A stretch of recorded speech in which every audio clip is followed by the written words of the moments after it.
Thanksgiving was supposed to be a peaceful day filled with good food, family, and laughter. Instead, it became the day I finally stopped letting my parents take me for granted. I was sitting at the dinner table with my parents, my sister, and our children when my dad suddenly put down his fork.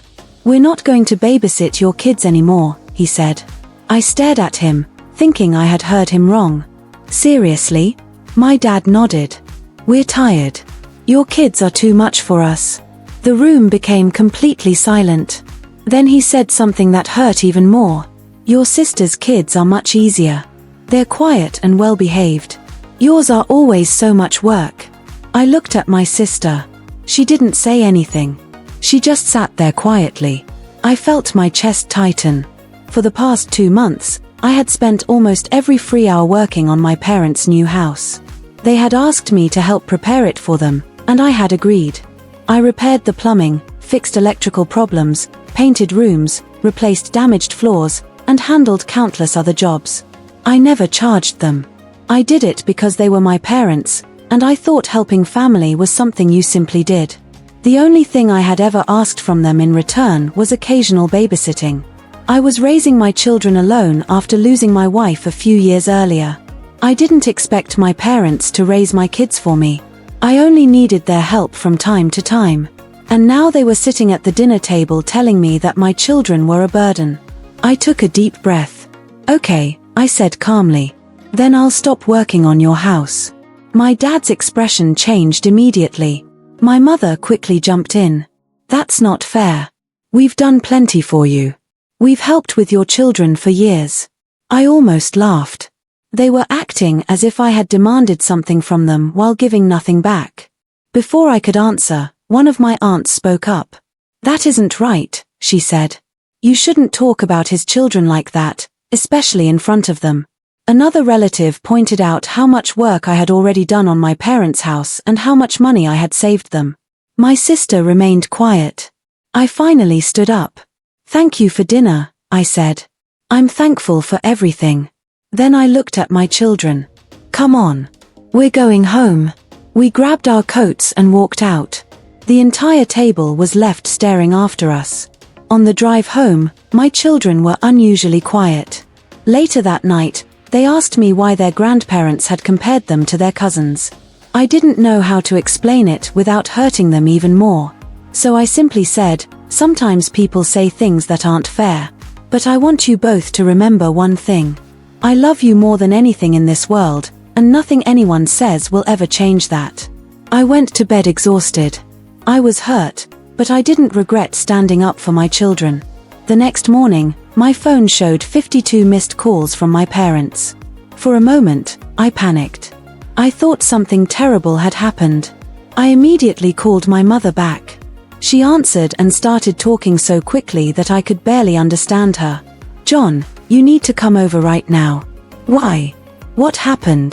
She avoided the question. "Just come over. We need to talk." Then my dad took the phone. "John, come over. We need to sort this out." I already knew what they wanted. But my children still had a few things at their grandparents' place, so I agreed to come. When I arrived, I immediately realized that nothing had calmed down. My mother was pacing around the room. My dad stood in the kitchen with his arms crossed. My sister was sitting on the couch, watching everything. The moment I closed the door, my mother started. "John, don't you think you overreacted?" I looked at her. "Overreacted?" My dad stepped in. "Look, we're sorry if your feelings were hurt. But you can't just refuse to finish the house because of one argument." And there it was. The real reason they had called me. It wasn't about family. It wasn't about my children. It was about the house. I shook my head. "So let me understand this. You called my kids a burden. You compared them to my sister's children in front of everyone. And now that I've decided I'm not going to keep working on your house for free, I'm the one causing problems?" My mother put her hand on her chest. "That's not fair. We've done so much for you." My sister finally spoke. "Mom, Dad, you really shouldn't have compared the kids." My parents looked at her in surprise. My mother blinked. "You don't think we were right?" My sister shook her head. "That's not the point. You shouldn't have said it in front of the children. It wasn't okay. I honestly didn't expect her to say that. She wasn't exactly defending me, but at least she was willing to admit that our parents had crossed a line. My dad sighed. John, we just want this to be over. You're not really going to cut us off over this, are you? I looked at him for a long moment. I'm not cutting anyone off. I'm simply no longer doing unpaid work for people who don't respect me or my children. No one said anything. For the first time, I felt completely calm. I had spent years believing that keeping peace meant putting up with whatever my family expected from me. But that Thanksgiving taught me something important. Helping your family is an act of love. It should never become an obligation that they use against you. And my children should never have to feel like they are less worthy because their grandparents prefer someone else's kids. That day, I stopped trying to earn my family's approval. I chose my children. And for the first time in a long time, I chose myself too. Something so small happened that day, but it opened my eyes to something much bigger. I looked my dad straight in the eyes and said, "Watch me." My mom gasped like I had just threatened to send her to a nursing home. My dad started to argue, but I was done listening. I walked to the closet, grabbed my kids' clothes, and headed for the door. That's when my mom said, "John, you're being selfish." I stopped. Selfish? I asked.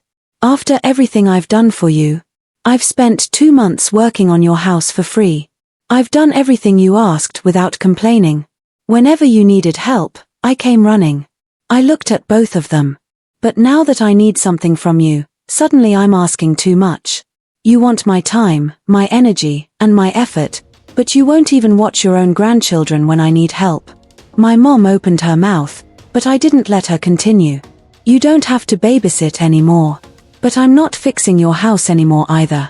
Then I walked out. I thought that would be the end of it. I was wrong. Over the next few weeks, things only got worse. First, they tried to convince me to come back. When that didn't work, they started making me feel guilty. Then they started begging because they had a serious problem. Hiring professionals would cost them a lot of money. For the first few days, I ignored every call and text. Then came the guilt trips. My mom called and said, "We're getting old, John. We won't be around forever." My dad sent me a long message about family loyalty and how I was acting unreasonable over what he called a small misunderstanding. My sister mostly stayed out of it. I figured she didn't want to get involved. Then, about a week after Thanksgiving, my dad sent me a message that actually made me laugh. "John, we forgive you. Can you come finish the house this weekend?" I didn't even reply. That's when they changed their strategy. My mom called and promised they would start babysitting my kids again if I finished the house. I said no. Then my dad texted me, saying they would consider helping with the kids if I came over so we could talk things out. Again, I said no. Finally, they sent my sister. She called me one night and started with normal small talk. She asked how the kids were doing and what we had been up to. Then she casually said, "You know, maybe you should just finish the house. They're being stubborn, but it might be easier if you just get it done." I laughed. So I should work for free, and in return, they insult me and refuse to help with my kids. And somehow I'm the one who should apologize. She went quiet. "I mean, it's their house," she said. "They're just stuck in their ways. You know how they are." "I do," I replied. "That's exactly why I'm not doing it." She sighed. "Look, I understand you. But they're never going to admit they were wrong. They're our parents." That sentence stayed with me. She knew they were wrong. She just knew they would never say it. That night, I thought about everything. 4 years, I had helped my parents without expecting anything in return. I fixed things, ran errands, gave them my time, and showed up whenever they needed me. They acted like helping them was my responsibility. But when I needed help, it suddenly became an inconvenience. That was the moment I decided I was completely done. I blocked their numbers. 2 days later, my sister showed up at my apartment without warning.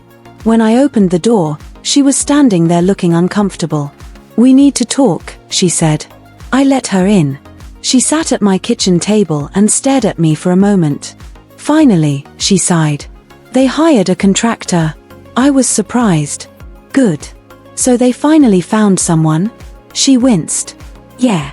But there's a problem. I waited. They got scammed. I blinked. What? Dad hired some guy from Facebook because he was cheaper than a real company. They paid him upfront, and then he disappeared. I couldn't help laughing. My sister gave me a serious look. John, they lost $10,000.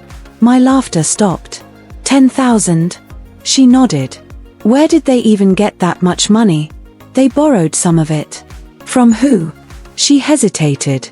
Uncle Mark. Aunt Linda. Even Grandma. I leaned back in my chair. They had borrowed money from several family members just to avoid admitting that they needed me. And now they were $10,000 in debt, with a house that was only half finished. I shook my head. That's not my problem. My sister slowly nodded. I know. I told my sister that what she had just said made me stop and think. She sighed and leaned back in her chair. I told them they should have just apologized to you, she said. They did this to themselves. For the first time since this whole mess had started, I felt something change. My sister, their favorite child, their golden girl, the one they had always praised and defended, was finally standing up for me. She leaned closer and lowered her voice. John, they're desperate. They want you to come back. They're still acting stubborn, but they know they messed up. I crossed my arms. And what do you think I should do? She shrugged. I think you should make them beg. Her words caught me completely off guard. My sister had always been the child my parents put first. If there was ever an argument between us, they automatically believed her. If she needed something, they were there before she even finished asking. If I complained, I was told to understand her. If she made a mistake, they found a reason to defend her. And now she was sitting in front of me, telling me that I should make our parents beg for my help. I raised an eyebrow. You really think they'll do that? She gave me a small, almost amused smile. They don't have much of a choice. For the first time in a very long time, I felt like I had the upper hand. I leaned back in my chair.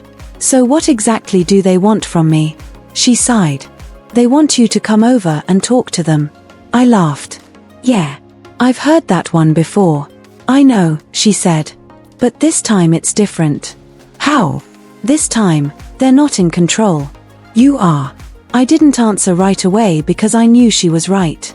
For years, I had been the one running whenever they called. They needed something repaired. I came. They needed help around the house. I came. They needed someone to spend an entire weekend fixing things, moving furniture, painting walls, or dealing with problems they didn't want to handle themselves. Somehow, it always became my responsibility. And whenever I hesitated, they reminded me that I was family. But when I finally needed something from them, they acted as if I was asking for the world. So this time, I didn't go. Not that day. Not the next day either. I stayed away and let them deal with the consequences of their own choices. For once, I wasn't rushing to save them. A few days later, my mom finally broke. She sent me a long message. It was one of those messages where every other sentence seemed to contradict the one before it. She said she was sorry. Then she explained why they had acted the way they did. She admitted that maybe they had been unfair. Then she added that perhaps they shouldn't have said some of the things they said. But somehow, she still managed to put some of the blame on me. She wrote something along the lines of, "We should have handled things differently, but you also overreacted." I actually laughed when I read it. Even when they were desperate, they couldn't give me a real apology. They still had to find a way to make it partly my fault. I didn't respond. The next day, my dad tried.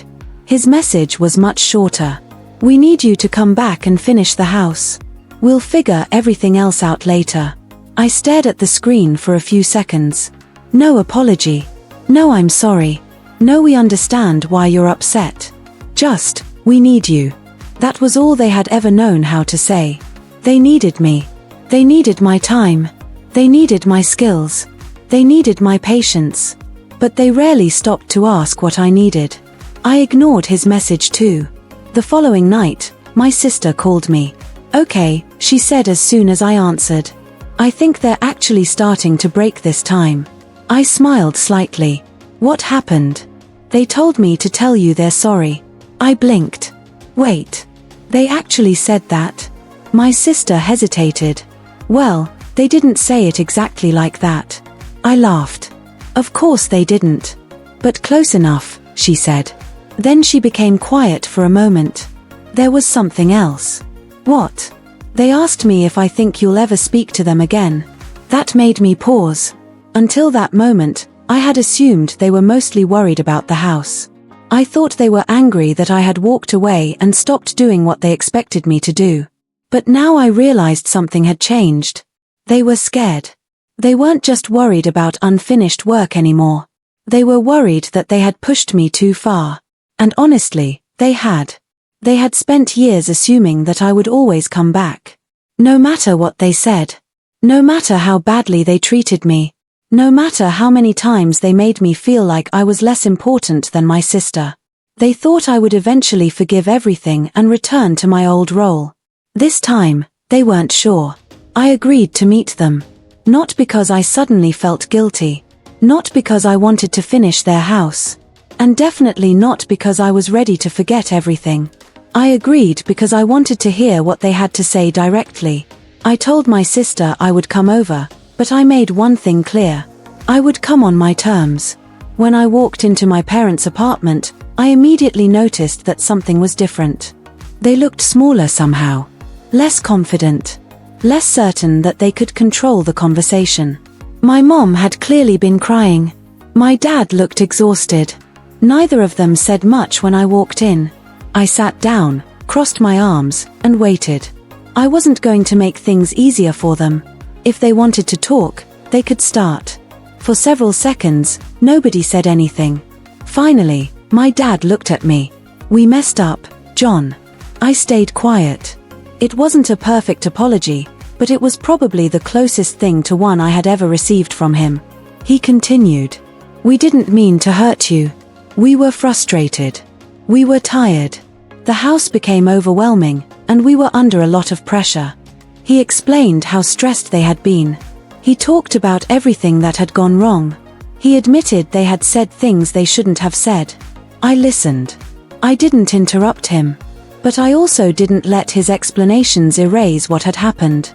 Then my mom finally spoke. Her voice was quiet. We love you, she said. And we love the kids. For the first time, I believed her. I wasn't sure why. Maybe because she wasn't trying to defend herself anymore. Maybe because she sounded genuinely afraid of losing me. Or maybe I simply wanted to believe that somewhere underneath all the hurt and disappointment, my parents really did love me. I let the silence sit between us for a while.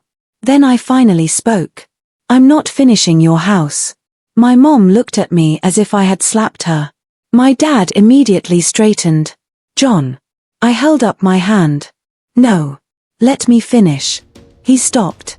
You had 2 months of free labor from me, I said. 2 months where I gave you my time, my energy, and my skills. I helped whenever you needed me. I never asked for much in return. I looked at both of them. And the one thing I asked for was apparently too much. Nobody answered. So I'm done. My voice was calm. I wasn't yelling. I wasn't angry. And strangely, that made the words feel even stronger. I'm not angry anymore, I continued. But I'm also not fixing your house. My mom looked down. My dad stared at the table. For once, neither of them had an argument ready. I took a breath. But I'm willing to move forward. They both looked at me. However, things have to change. I counted my conditions one by one. You stop treating me like I owe you something just because I'm your son. They nodded. You stop treating my kids like they're somehow less important than my sister's kids. My mom looked uncomfortable, but she nodded again. And you understand that from now on, if I help you, it's because I choose to help you. Not because you expect me to. My dad slowly nodded. My mom did the same. I knew they weren't agreeing because they suddenly understood everything. They were agreeing because they knew they had pushed me to the point where I was willing to walk away. And for once, I wasn't afraid of doing it. I stood up. I hope we can have a better relationship from here, I said. But I'm not going back to the way things were. Neither of them stopped me. I walked out that day feeling something I hadn't felt in years. Freedom. Not happiness. Not complete forgiveness. Just freedom. And honestly, that was enough. Things didn't magically become perfect after that meeting. My parents didn't suddenly become different people overnight. I wasn't naive enough to believe they would never try to cross my boundaries again. But something important had changed. They finally understood that I was capable of walking away. They knew I wasn't going to be their handyman whenever they needed something fixed. I wasn't going to be their emergency backup plan. I wasn't going to be the person they called whenever something needed to be done. And I certainly wasn't going to keep sacrificing my time just to prove that I was a good son. For a few weeks, things were strangely quiet. There were no unnecessary phone calls. No guilt trips. No long messages about family responsibilities. No reminders about everything they had supposedly done for me. Just silence. And surprisingly, the silence felt peaceful. Then, one afternoon, my phone buzzed. It was a text from my mom. I opened it. "Can we take the kids this weekend? We miss them." I stared at the message for a long time. This was the same woman who had spent years making me feel as if I had to earn my place in the family. The same woman who had always seemed to put my sister and her children first. Now she was asking to see my kids. And for the first time, I didn't immediately feel angry. I also didn't immediately say yes. I simply sat there with the phone in my hand, thinking about everything that had happened. Because I had learned something important. Setting boundaries didn't mean I had to hate my family. It didn't mean I had to cut everyone out forever. It simply meant I finally understood that love should not require me to constantly sacrifice myself. If my parents truly wanted a relationship with me and my children, they would have to build it differently. And this time, I wasn't going to do all the work for them. My mother was the same woman who had once called my children a burden. The same woman who had compared them to my sister's children right in front of them. And now, suddenly, she said she missed them. For a moment, I wanted to ignore her message. I didn't want to deal with another round of pretending everything was fine. I knew how my parents could be. They could act loving one day and then say something hurtful the next. I had spent years trying to understand them, trying to keep the peace, and trying to make sure my children didn't notice how differently they were treated. But then I thought about my kids. They shouldn't have to lose their grandparents just because their grandparents had made mistakes. So I looked at them and asked, "Do you want to go?" My youngest, Ben, looked uncertain. My oldest, Emily, immediately crossed her arms. "Are they going to be weird again?" I didn't lie to her. "I don't know," I said. "Maybe they've thought about what happened. Maybe they haven't." Emily thought about it for a few seconds. Then she shrugged. "I guess we can go." That was enough for me. I picked up my phone and sent my mom a short message. "Sure. I'll drop them off at 5. That weekend, I drove the kids to my parents' place. The moment I walked through the door, I could tell something was different. My mom was almost too nice. She kept asking the kids what they wanted to eat. She offered them snacks, drinks, and anything else they asked for. She smiled constantly, almost like she was trying very hard to prove that she wasn't the person who had hurt them. It was strange to watch. My dad was much quieter. He didn't say much at all. I stayed for a few minutes, mostly because I wanted to make sure my children felt comfortable before I left.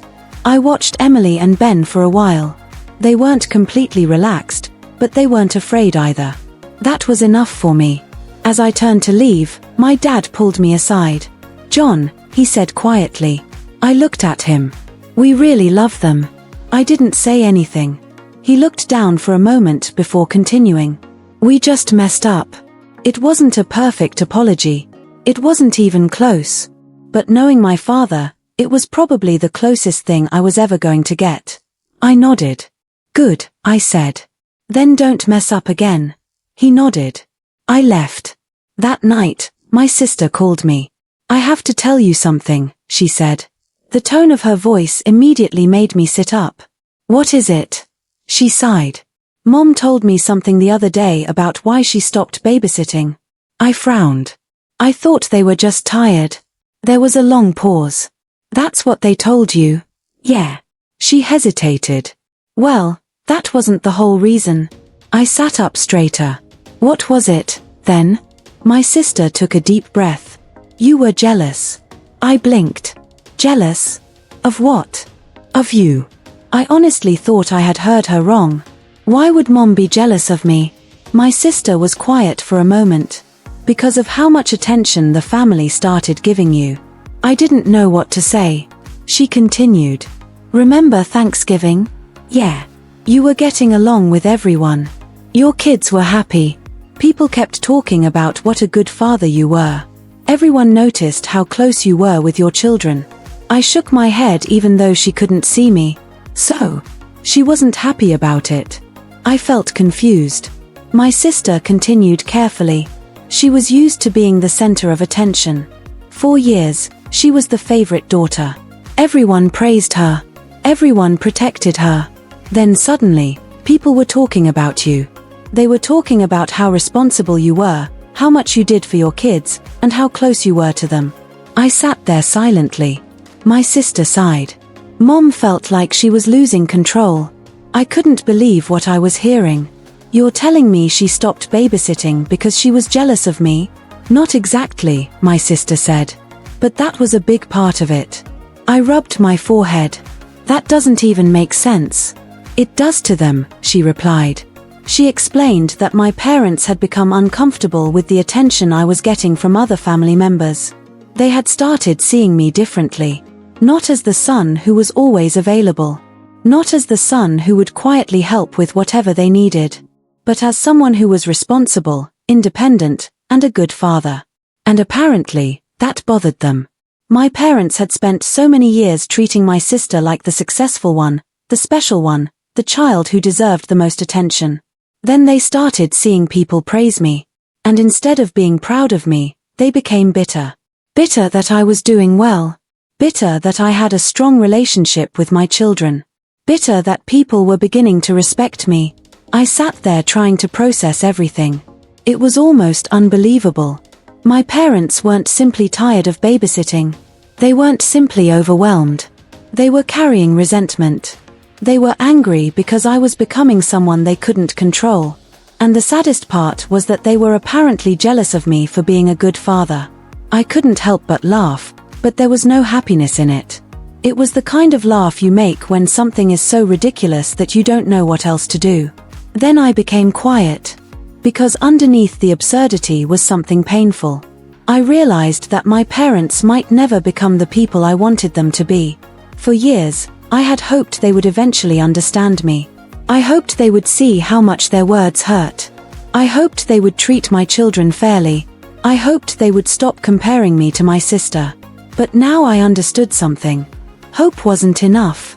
I couldn't keep waiting for them to change. I never told my parents what my sister had told me. There was no point. It wouldn't have changed anything. If I confronted them, they would probably deny it. Then they would argue. Then they would blame someone else.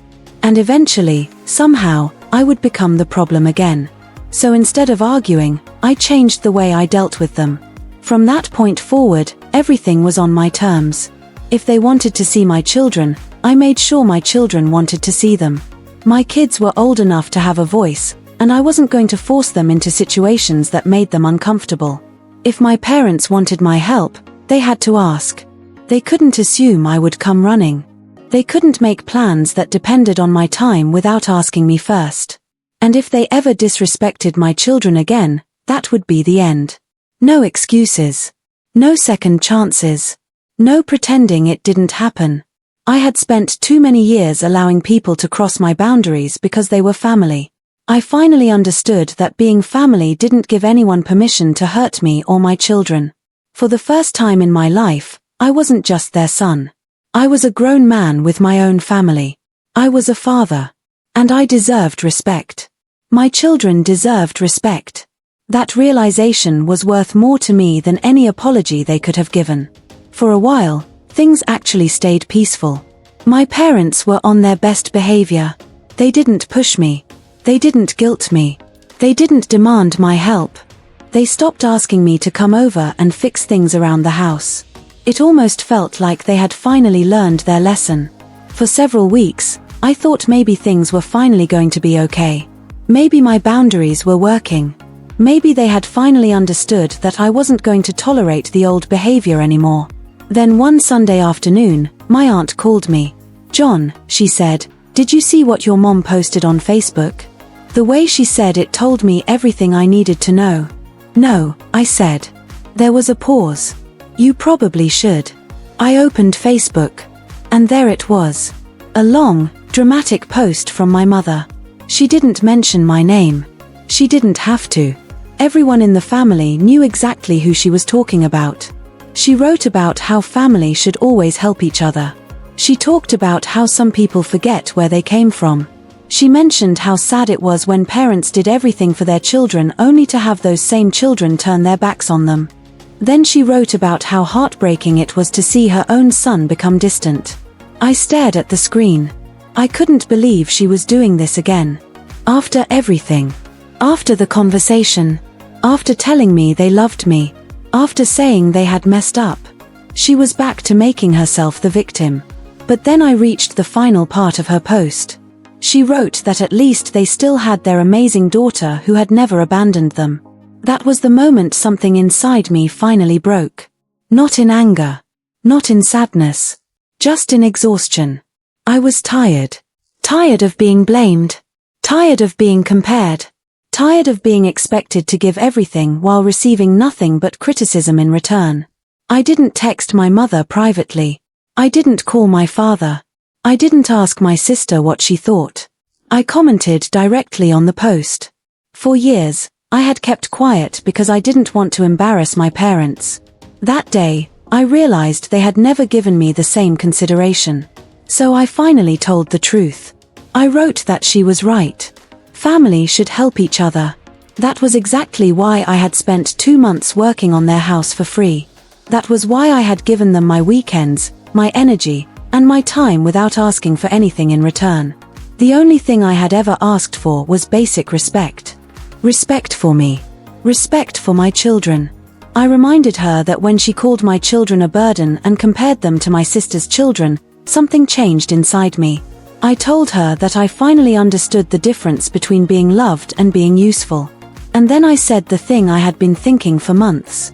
If they wanted family, they needed to treat us like family. If what they really wanted was someone who would work for them, obey them, and never complain, then they didn't want a son. They wanted a servant. And I wasn't going to play that role anymore. I stared at the screen for several seconds. My heart was pounding. I knew there was no taking it back. Then I pressed send. For a moment, nothing happened. Then the comments started appearing. One after another. The first one came from my uncle. Wow. I didn't know the whole story. I stared at those words. Then another family member commented. Neither did I. Then another. I think we need to hear John's side. My hands went cold.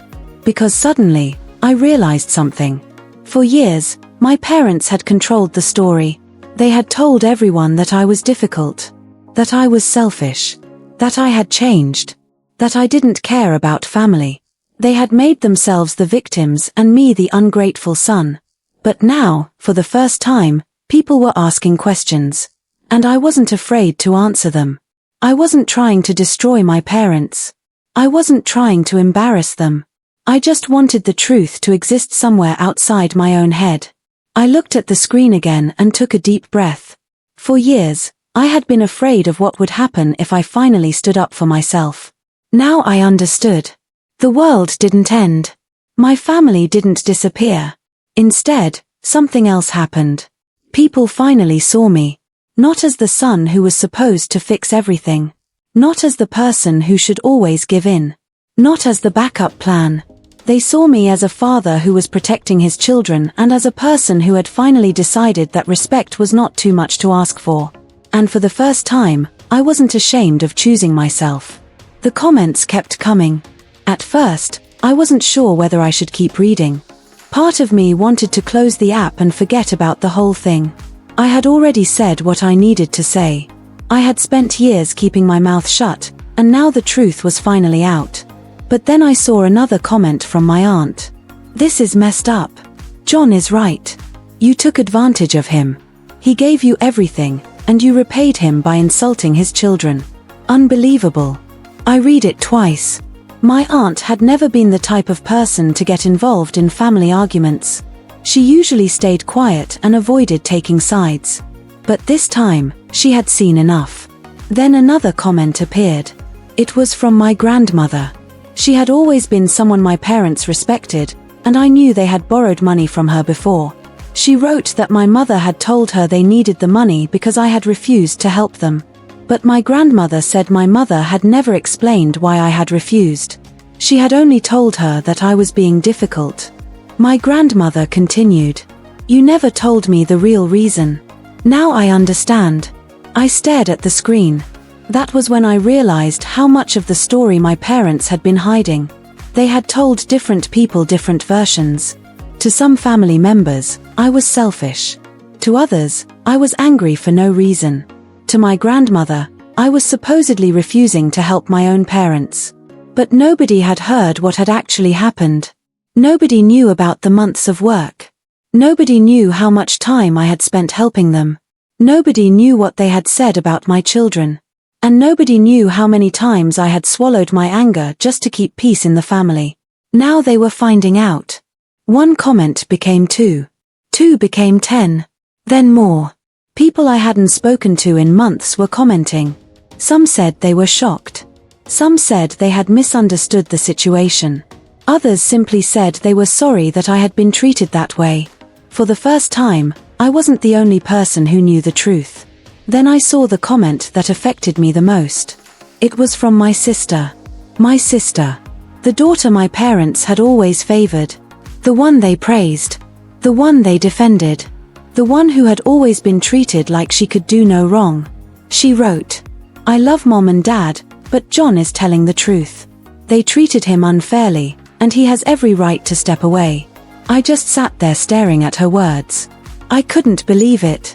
For years, I had assumed that if I ever stood up against my parents, my sister would automatically take their side. After all, she had always been their favorite. But she didn't. She told the truth. She didn't attack them. She didn't insult them. She simply admitted that what they had done to me was wrong. And somehow, that meant more to me than all the other comments combined. I leaned back and put my phone down. I didn't feel victorious. I actually felt strangely calm. I had spent so long wondering if I was wrong. Maybe I should have helped more. Maybe I should have ignored what they said. Maybe I should have forgiven them sooner. Maybe I had been too sensitive. But seeing my own sister admit that they had treated me unfairly made something clear. I wasn't imagining it. I wasn't being dramatic. I wasn't selfish. I had simply reached my limit. And then I watched my parents' carefully built image fall apart in front of everyone. They had spent years making themselves look like the loving parents who had been abandoned by their ungrateful son.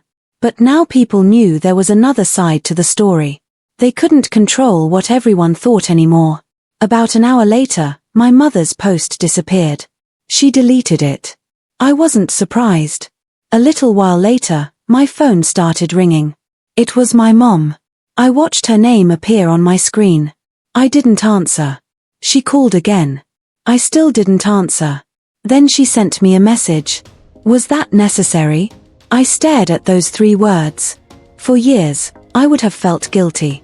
I would have immediately apologized. I would have tried to explain myself. But I wasn't that person anymore. I typed one sentence. Was your post necessary? Then I put my phone down. She didn't reply. A few days passed. The house situation was finished as far as I was concerned. I had no intention of going back and completing the work. My parents had to hire someone else. And this time, they had to pay the full price. I didn't feel bad about that. They had plenty of chances to appreciate what I had done for them. Instead, they treated my help like an obligation. Now they could understand what my time and work were actually worth. Then, a few days later, my father finally sent me a message. I expected another argument. Maybe another excuse. Maybe another explanation about why everything had happened. Instead, his message was simple. We were wrong. We're sorry. I read it several times. That was it. No excuses. No blaming me.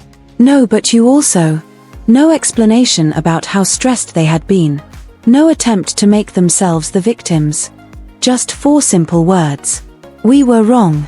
We're sorry. And strangely enough, I didn't need anything more. I didn't need a huge speech. I didn't need them to admit every single thing they had done. I didn't need them to understand every emotion I had felt. For the first time, they had simply admitted that they were wrong. And that was enough. I never went back to work on their house. Not once. They hired professionals to finish it, and that was their responsibility. From then on, I also stopped allowing them to guilt me into doing things. If they needed help, they could ask. I could say yes if I wanted to. And I could say no if I didn't. They didn't get to decide for me anymore. They didn't get to assume that because I was their son, my time belonged to them. They didn't get to use family as a reason to control me. And most importantly, they stopped treating my children differently. If my parents wanted to see my kids, it had to be because they genuinely wanted a relationship with them. They couldn't demand access. They couldn't make my children feel unwanted. And they absolutely couldn't compare them to my sister's children anymore. That stopped completely. They knew why. They understood that if they ever made my children feel like they weren't good enough again, I would walk away. There would be no argument. No long conversation. No begging. I would simply take my kids and leave. And for the first time, my parents understood that I meant it. Something had finally changed between us.